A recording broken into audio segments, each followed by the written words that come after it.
Halo Mina, jumpa lagi bersama DJ Channel. Oke, kali ini DJ akan melanjutkan bahasan alur cerita anime Chainsaw Man bagian kelima. Sebelum lanjut ke inti cerita, buat kalian yang baru saja menemukan channel ini, silahkan untuk subscribe dulu ya. Jangan lupa juga untuk menyalakan notifikasinya, agar kami semakin semangat untuk menghadirkan konten-konten menarik buat kalian. Oke, langsung saja, persiapkan diri kalian and enjoy.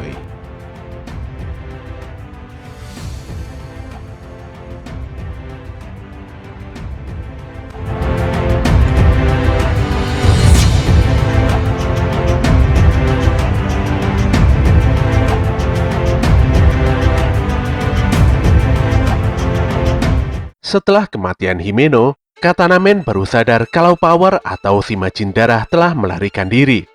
Pun demikian, misi utama Katana Man dan Akane Sawatari adalah mendapatkan jantung Chainsaw Man. Jadi mereka memutuskan tidak akan mengejar si Power. Saat itu tangan si iblis hantu bergerak dan mencoba melakukan perlawanan terakhir dengan menarik tali gergaji mesin di dada Denji. Tentu saja Denji langsung sadar dan bangkit dengan wujud Chainsaw Man. Denji yang sebenarnya tidak tahu apa-apa begitu bersemangat. Apalagi dia telah mengetahui kalau dua orang di hadapannya ini adalah orang yang begitu jahat. Dengan menghabisi orang-orang jahat, maka bisa dipastikan kalau tidak akan ada orang yang akan komplain padanya. Pertarungan antara Chainsaw Man dan Katana Man pun tidak terhindarkan. Saat ini kondisi Hayakawa masih sangat shock, sementara Akane meminta bantuan pada tim yang lainnya untuk meringkus Chainsaw Man. Pertarungan antara kedua manusia hybrid masih terus berlangsung dengan begitu sengit. Walau terluka cukup parah, namun Katana Man masih sangat kuat, dan dia mampu menyudutkan Chainsaw Man hingga menabrak beton bangunan. Sesaat kemudian, beberapa orang datang untuk membantu Katana Man. Sebenarnya mereka berniat untuk menembak Chainsaw Man, namun mereka tidak berdaya menghadapi serangan dadakan manusia gergaji mesin ini yang begitu cepat. Chainsaw Man pun menyandra salah satu dari mereka dan berharap nantinya Katana Man akan menyerah. Sayangnya tindakan Chainsaw Man ini malah membuat Katana Man murka. Katana Man lantas pasang kuda-kuda dan dalam sekejap mata dia menghilang dan tiba-tiba muncul membelakangi posisi Chainsaw Man.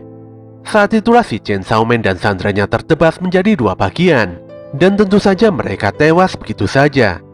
Dia pun mengambil gagang gergaji mesin di kepala Chainsaw Man dan meminta pada anak buahnya untuk mengambil kendaraan dan segera pergi dari area pertempuran ini. Di sisi lain, Arai telah meregang nyawa dan dia tergeletak di tengah jalan begitu saja. Demikian juga dengan member divisi khusus lainnya, di mana mereka juga telah tewas ditembaki oleh antek-antek iblis senjata api. Shin pun berpindah pada gerbong kereta Shinkansen, tempat di mana Makima dan rekannya ditembak mati. Penumpang lainnya pun nampak sangat ketakutan. Dan tentu saja mereka tidak berani menghadapi 4 orang teroris dengan senjata api tersebut. Namun anehnya, tiba-tiba saja Makima bangkit dan menghabisi 4 orang antek iblis senjata api dengan begitu sadis.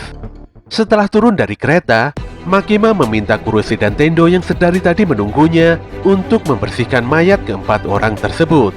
Di luar stasiun, Makima meminta pada Kurose untuk menyiapkan 30 narapidana yang menjalani hukuman seumur hidup ataupun hukuman yang lebih buruk dari itu.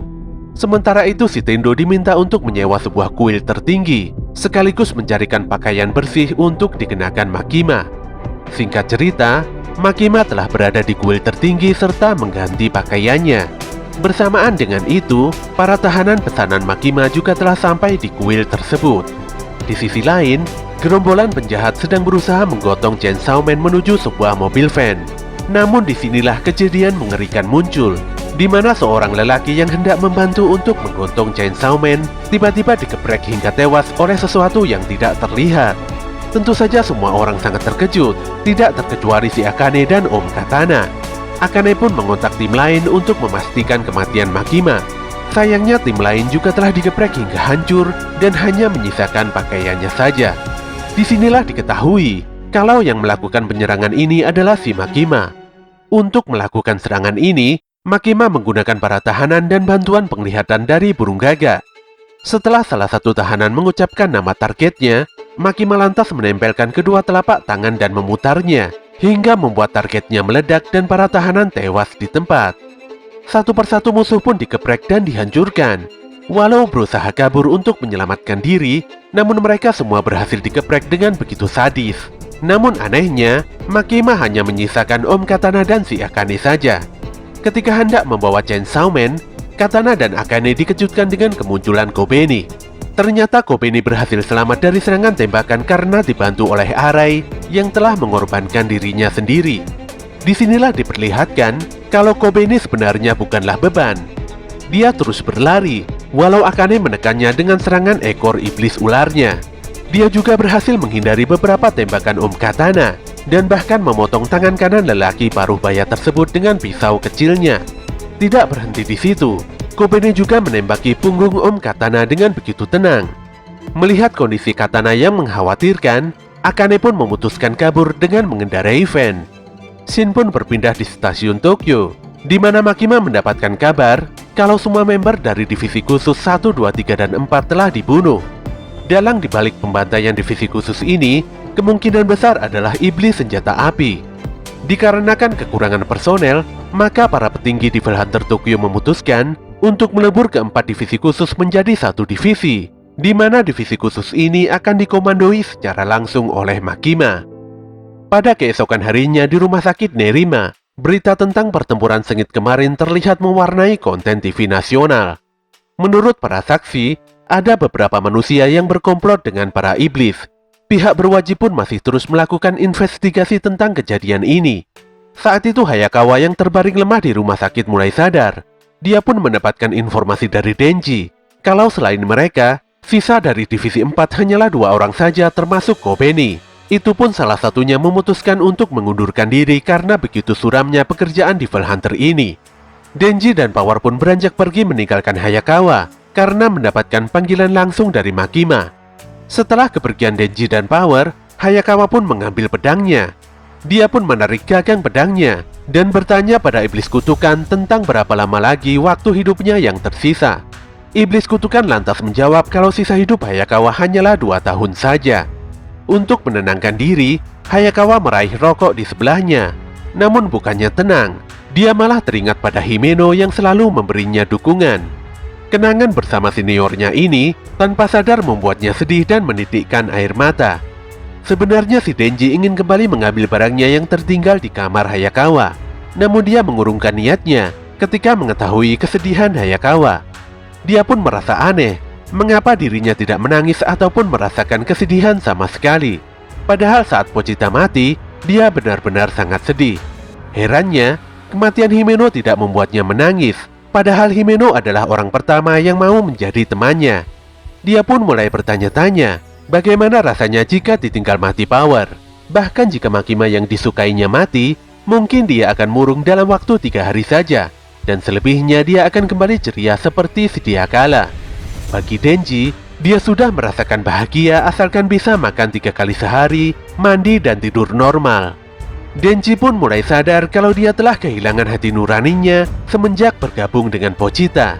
Namun karena membingungkan, dia lantas tidak ambil pusing masalah tersebut dan menjalani hidupnya dengan apa adanya. Sesaat kemudian, Hayakawa didatangi oleh Kurose dan Tendo, di mana kedua Devil Hunter ini memiliki tugas untuk memberikan nasihat pada divisi 4 atas permintaan Makima. Shin pun berpindah di pemakaman, di mana saat itu Makima mempertemukan Denji dan Power dengan sosok Devil Hunter terkuat, yaitu Pak Kishibe. Makima mengharapkan si Denji dan Power bisa menjadi lebih kuat setelah dilatih Kishibe.